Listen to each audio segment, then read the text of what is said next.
കേരളത്തിലെ ക്രൈസ്തവ ഹൈന്ദവ മതവിഭാഗങ്ങളെ വ്രണപ്പെടുത്തണമെന്ന നിർബന്ധ ബുദ്ധിയോടുകൂടി കേരളത്തിലെ കോൺഗ്രസ് എംപിമാർ മാണി ജോസഫ് കക്ഷികൾ ശ്രമിക്കുന്നു എന്ന വേദനാജനകമായ സംഭവമാണ് നമ്മുടെ വഖഫ് നിയമ ഭേദഗതി ബിൽ ചർച്ചയ്ക്ക് നടന്നപ്പോൾ നമ്മൾ കാണാൻ കഴിയും. കേരളത്തിൽ നിന്നുള്ള എംപിമാർ നമ്മുടെ മുനമ്പ പ്രശ്നത്തിന്റെ പേരിൽ ശാശ്വത പരിഹാരത്തിന് വഖഫ് നിയമ ഭേദഗതിയിലല്ലാതെ മറ്റൊരു മാർഗമില്ല എന്ന് കേരളം മുഴുവൻ അംഗീകരിച്ചതാണ്. അതിന്റെ തിരിച്ചറിവിൽ നിന്നാണ് ക്രൈസ്തവ സംഘടനകൾ ഈ ആവശ്യം ഉന്നയിച്ചത്.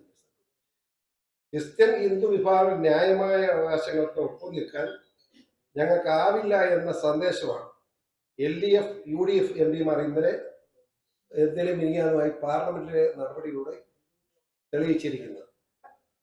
ഇവിടുത്തെ ന്യൂനപക്ഷ സമുദായത്തെ പ്രത്യേകിച്ച് CBCI ഉൾപ്പെടെ പറഞ്ഞിട്ട് കേൾക്കാതെ നമ്മളെ വഞ്ചിച്ച കേരളത്തിൽ നിന്നുള്ള എംപിമാർ രാജിവെക്കണം എന്ന് BJP ആവശ്യപ്പെടുകയാണ്. അവർ രാജിവെച്ചേ മതിയാവുന്നു. ഏതായാലും ഒരു കാര്യം സംശയമില്ല, ജോസ് കെ മാണിയും അതുപോലെ തന്നെ ഫ്രാൻസിസ് ജോർജും അവര് അല്പം കൂടി നീതി കാണിക്കും നമ്മൾ പ്രതീക്ഷിച്ചു. അവരുടെ ഭാഗത്തുണ്ടായ ആ തെറ്റ് ഒരു കാരണവശാലും സമ്മതിക്കാൻ കഴിയുന്നതല്ല.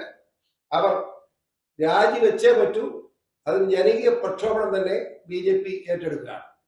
ആ ജനകീയ പ്രക്ഷോഭണത്തിൽ ഇവരൊക്കെ തകർന്നു വീഴും എന്നതിൽ ഒരു സംശയം വേണ്ട. ഇനി ഒരു തെരഞ്ഞെടുപ്പ് രംഗത്തേക്ക് വരാൻ പോലും ഇവർ കഴിയാത്ത സ്ഥിതിയിലുള്ള സമരപരിപാടിക്ക് BJP നേതൃത്വം കൊടുക്കും. ആ കാര്യത്തിൽ ഒരു സംശയം വേണ്ട എന്നാണ് എനിക്ക് പറയാറുള്ളത്.